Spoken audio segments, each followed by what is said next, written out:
Nesse vídeo eu vou te contar uma série de eventos trágicos que colocaram pessoas comuns frente a frente com um fim inevitável. Portanto, alertamos, esse vídeo tem imagens sensíveis. Em 1º de março de 2024, Sidney dirigiu seu caminhão de trabalho pela Clark Memorial Bridge, perto de Louisville. Ao mesmo tempo, Trevor Branham, de 33 anos, cuja carteira havia sido recentemente suspensa, tentava desviar de um carro parado quando invadiu a pista contrária. Ele colidiu com um caminhão, um sedã e, por fim, com um caminhão de carga. Enquanto isso, Sidney, após escapar por pouco do acidente, ficou pendurada sobre o rio a centímetros de um desfecho fatal. Ela pressionava o freio com toda a força, paralisada de medo, temendo que qualquer movimento a lançasse nas águas abaixo. Mesmo que sobrevivesse à queda, certamente se afogaria, pois não sabia nadar. Cada minuto parecia uma eternidade. E 40 minutos se passaram até que o socorro finalmente chegou. Foi uma operação de resgate perigosa e extremamente complexa. Mas, felizmente, a tragédia foi evitada e Sidney acabou sendo salva. Enquanto a Branham, o motorista da picape, ele agora enfrenta diversas acusações e responderá na justiça. Pelo menos não será acusado de homicídio culposo. Sidney, por sua vez, jurou nunca mais atravessar aquela ponte amaldiçoada. Infelizmente, nem todos têm a mesma sorte ao escapar por pouco da morte. Wu Bin, um cidadão chinês, tinha quase 10 anos de experiência como motorista de ônibus de longa distância. Ele havia percorrido quase 1 milhão de quilômetros sem um único acidente ou reclamação, o equivalente a cerca de 25 voltas ao redor do Equador. No entanto, em 29 de maio de 2012, Wu Bin se tornou um verdadeiro herói. Como de costume, dirigiu seu ônibus quando os passageiros ouviram um forte estrondo. Wu reduziu a velocidade lentamente e falou com os passageiros, mas perceberam que ele estava pálido e mal conseguia se manter em pé. Wu orientou todos a saírem cuidadosamente do ônibus e então ficou em silêncio. O que os passageiros não haviam visto era que instantes antes, um enorme pedaço de metal atravessara o para-brisa e atingira Wu no abdômen e nos braços. Era uma placa metálica de quase 2 metros de comprimento que quebrou as suas costelas e dilacerou seu fígado. Mesmo sob dor excruciante, ele conseguiu parar o ônibus em segurança, salvando a vida de 24 passageiros. Infelizmente, ele faleceu 4 dias depois no hospital. E descobriu-se que a peça metálica fazia parte da pastilha de freio de um caminhão. Enquanto a polícia investigava o caso, a notícia do heroísmo de Wu se espalhou pelo país. Cerca de 3.000 pessoas compareceram ao seu funeral. Ele recebeu, póstumamente, a maior honraria nacional. Mas esse sacrifício não teria sido necessário se alguém tivesse cuidado melhor do veículo. Assim como no evento catastrófico que ocorreu em Fort Lauderdale. Em 1º de dezembro de 2018, a vida na cidade seguia normalmente. Eladio Marques, piloto e instrutor com 10 anos de experiência, e um ex-aluno preparavam-se para mais um voo. Decolaram em um pequeno Cessna, mas poucos minutos depois, relataram à torre de controle uma notícia alarmante. O motor esquerdo estava pegando fogo. Marques recebeu autorização para um pouso de emergência, mas ele nunca aconteceu. Um minuto depois, o avião caiu e explodiu, atingindo um centro terapêutico para crianças com autismo. Eram 14 horas e 22 minutos, quando 8 cuidadores e 5 crianças ouviram o impacto aterrorizante. Os professores conseguiram pegar as crianças e levá-las para fora segundos antes que as chamas consumissem o prédio. Graças à rápida reação, ninguém no centro se feriu, mas o destino de Marques e de seu passageiro foi trágico. O avião queimou até restarem apenas cinzas, assim como os 2 homens a bordo. A polícia começou uma investigação. E a verdade assustadora é que você não precisa estar em um acidente aéreo para ter um fim trágico. A britânica Helena Strouhurst Gardner havia sofrido 2 quedas graves em sua vida. Aos 21 anos, caiu de um cavalo, sofreu uma lesão severa e ficou com deficiência permanente. Desde então, devido à deformidade na coluna e problemas de coordenação, caía com frequência. Mesmo assim, viveu feliz com a sua esposa, Mandy, até completar 60 anos. Então, em 22 de novembro de 2018, Helena estava em casa bebendo em seu copo favorito com um canudo de metal. Mandy sempre alertava para ter cuidado, pois suspeitava que esses canudos poderiam ser perigosos para pessoas com mobilidade limitada. Infelizmente, seus medos se concretizaram. De repente, Helena perdeu o equilíbrio e caiu, e o canudo metálico de 20 centímetros atravessou diretamente seu olho. Ela sofreu uma grave lesão cerebral traumática e faleceu no dia seguinte no hospital. Isso é especialmente assustador porque ninguém está imune a acidentes fatais como esse. Às vezes, porém, a tragédia acontece quando tudo parece estar indo perfeitamente. Peter Biaxanzuala, de 23 anos, nunca esteve tão nervoso. O seu time, o Bethlehem Ventlang, da elite de uma liga amadora indiana, estava prestes a cobrar uma falta. Aos 62 minutos de jogo, o seu companheiro finalmente chutou. O goleiro desviou a bola, mas Peter correu para aproveitar o rebote e marcou. Imediatamente começou a comemorar com uma série de mortais de vitória. No entanto, após o segundo salto, aterrissou de forma desajeitada, bateu a cabeça no chão e não conseguiu mais se levantar. Os seus colegas correram até ele, percebendo rapidamente que algo estava muito errado. No hospital foi constatado que o Peter havia sofrido uma lesão grave na medula espinhal e, apesar de todos os esforços médicos, faleceu naquele dia. Essa tragédia absurda confirmou que o perigo pode literalmente estar sob nossos pés. Isso poderia facilmente ser o início de um filme de terror. Dorothy Louise Downey, de 83 anos, chegou a uma velha casa sombria na beira da floresta em Salem. Na realidade, ela estava apenas ajudando a filha a arrumar as coisas e, finalmente, se mudar daquele lugar decadente. No entanto, enquanto estava na cozinha, Dorothy pisou acidentalmente em uma parte apodrecida do piso e caiu, desaparecendo completamente sob o chão. A filha correu para ajudá-la, mas ficou chocada com o que viu. Sob o piso, havia um poço de quase 15 metros de profundidade. Ela não pôde fazer nada para salvar a mãe e chamou uma equipe de resgate. Até mesmo os socorristas levaram 4 horas para retirar o corpo sem vida de Dorothy do poço estreito. Nem mãe, nem filha sabiam da existência daquele poço mortal, que tirou a vida de Dorothy justamente na última vez em que visitava a casa.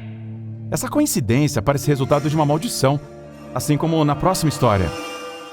Na noite de 26 de março de 2024, 6 operários realizavam reparos programados na ponte Francis Scott Key, perto de Baltimore.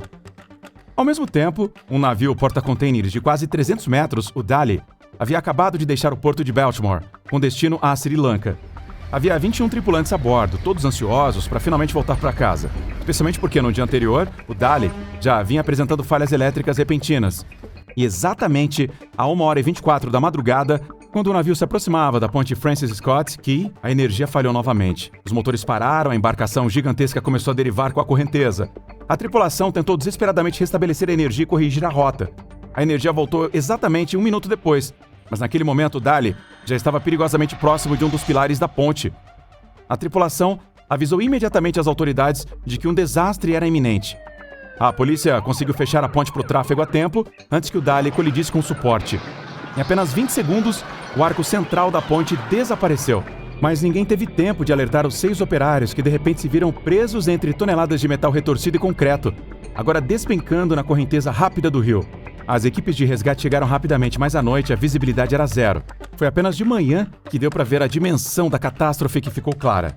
Um dos maiores canais de navegação dos Estados Unidos estava completamente bloqueado, resultando em quase 3 bilhões de dólares em prejuízos.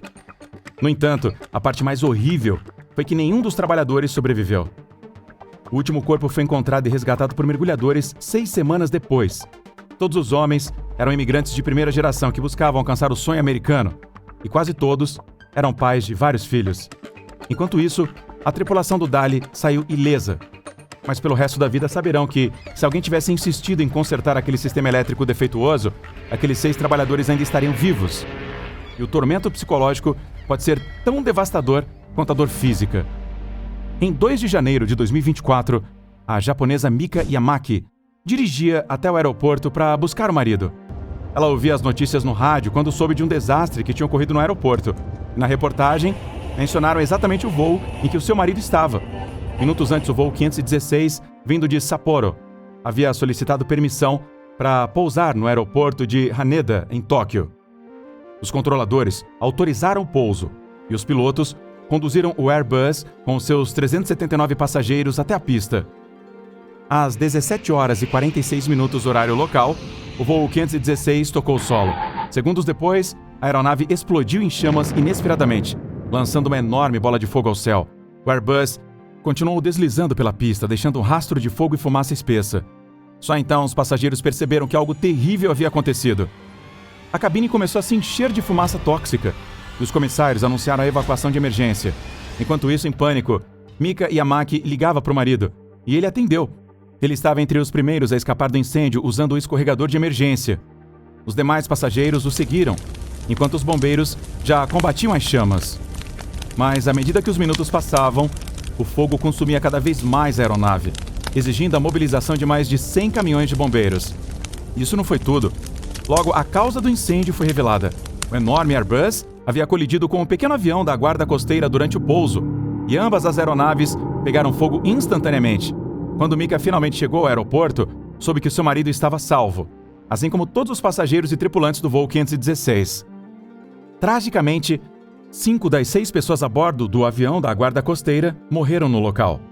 Apenas o comandante sobreviveu, mas foi levado ao hospital em estado crítico.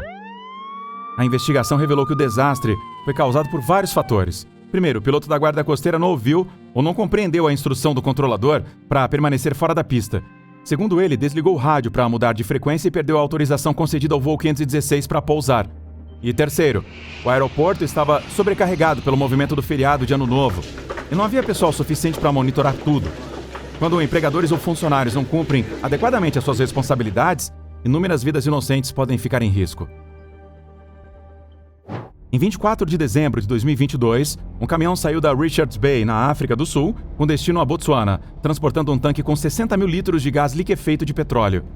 No entanto, na véspera de Natal, o motorista pegou um caminho errado e acabou em Boksburg. Ele tentava retornar quando a rota chegou a um túnel sob uma passagem ferroviária. O que aconteceu em seguida talvez jamais seja totalmente esclarecido.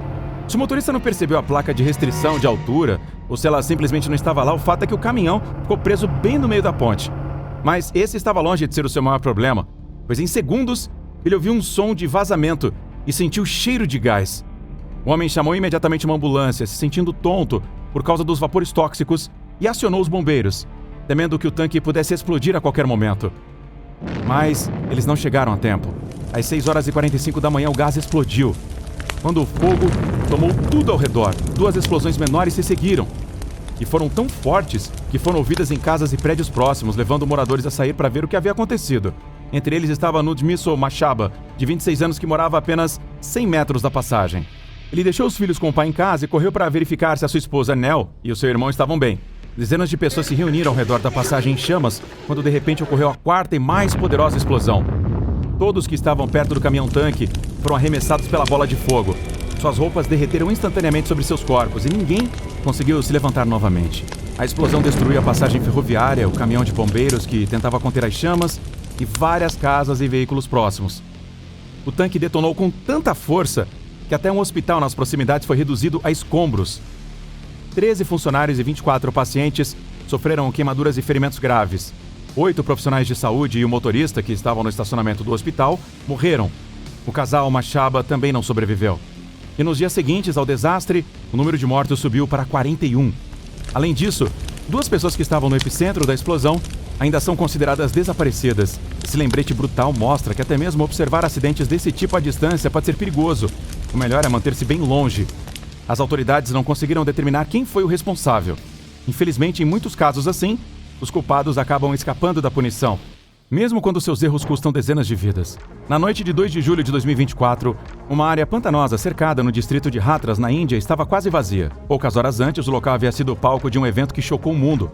Tudo começou como uma típica reunião de oração hindu. O guru local, Bole Baba, organizou um encontro de seus seguidores. Ele recebeu permissão oficial para realizar um evento para 5.000 pessoas. No entanto, seus seguidores somavam dezenas de milhares e, como resultado, o local ficou extremamente lotado. Isso apesar do calor de 38 graus Celsius. Famílias inteiras, incluindo muitas mulheres e crianças, permaneceram ali o dia todo para ouvir o sermão do guru. Mas o calor e as condições sufocantes se transformaram em um verdadeiro inferno quando o sermão terminou e milhares de pessoas avançaram em direção ao guru, tentando tocá-lo. Os voluntários não conseguiram controlar a multidão e as pessoas começaram literalmente a se pisotear. Aqueles que caíam não tinham chance de se levantar e eram esmagados até a morte.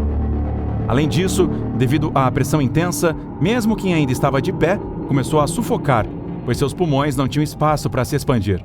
Quando a multidão finalmente se dispersou, o chão estava coberto de corpos. Levou tempo para identificar todas as vítimas, mas foi confirmado que 116 pessoas morreram no tumulto, a grande maioria mulheres e crianças. Infelizmente, tumultos fatais, durante peregrinações religiosas, aconteceram com frequência na Índia. E parece que pouco é feito para evitar que se repitam. Essas tragédias poderiam ser evitadas se as pessoas reconhecessem a tempo os riscos de grandes aglomerações e se afastassem antes que o desastre acontecesse. A gente espera que esses eventos trágicos permaneçam apenas como histórias nos vídeos aqui do nosso canal e que nunca mais eles se repitam.